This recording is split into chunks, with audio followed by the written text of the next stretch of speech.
Isang ina, 5 bata, isang van, at isang tahimik na lugar sa gitna ng kagubatan. Noong July 3, 1999, sang buong pamilya ang natagpuang wala ng buhay sa loob ng sasakyan. Pero ang mas mabigat na tanong hanggang ngayon, paano umabot sa ganoon ang isang ina? Noong July 3, 1999, isang 25 years old na ina ang isinakay ang 5 niyang anak sa kanilang family van. Kasama niya ang 8 taong gulang na si Mark, ang kambal na sina Sarah at Luke, si Jessie at ang bunsong si Jade na 1 taong gulang pa lamang. Parang ordinaryong biyahe lang, walang kakaiba, walang nakapansin na iyon na pala ang huling pagkakataong magkakasama silang aalis. Nagmaneho si Barbara Ann Wierzykowski patungo sa isang liblib na bahagi ng kagubatan sa labas ng Perth, Western Australia.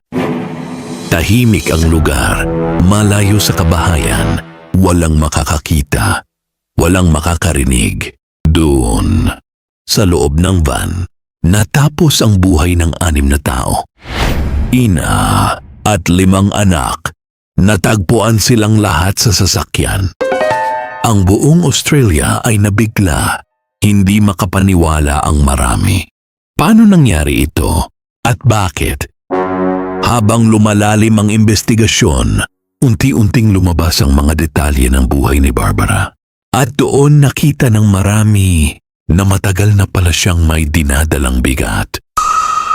Sa murang edad, naging ina siya, 1, 2, hanggang 5 anak. Habang bata pa rin siya, nakaatang na agad sa kaniya ang responsibilidad ng pagpapalaki ng pamilya. Pero hindi doon natapos. Upang makatulong sa gastusin, nagtrabaho siya ng night shift sa McDonald's mula alas 10 ng gabi hanggang alas 6 ng umaga. Habang ang iba ay natutulog, siya ay nagtatrabaho. At pag-uwi niya sa umaga, hindi pa tapos ang araw niya. Dahil naghihintay sa bahay ang 5 bata na kailangan ng pagkain, pag-aruga at buong atensyon. Halos walang pahinga, halos walang tulog, paulit-ulit. Gabi-gabi, araw-araw. Ayon sa ilang ulat, mga linggo bago ang trahedya, halos hindi na siya nakakakuha ng sapat na tulog. Pagod ang katawan, pagod ang isip, pagod ang emosyon. At may mga nagsabing dumaraan siya sa matinding depresyon. Tahimik, hindi halata sa lahat. Pero lumalalim, hanggang sa puntong tila wala na siyang makitang daan palabas. Noong araw na iyon, isinakay niya ang kaniyang mga anak sa van at nagmaneho patungo sa kagubatan. Walang nakakaalam kung ano ang eksaktong nasa isip niya habang nagmamaneho.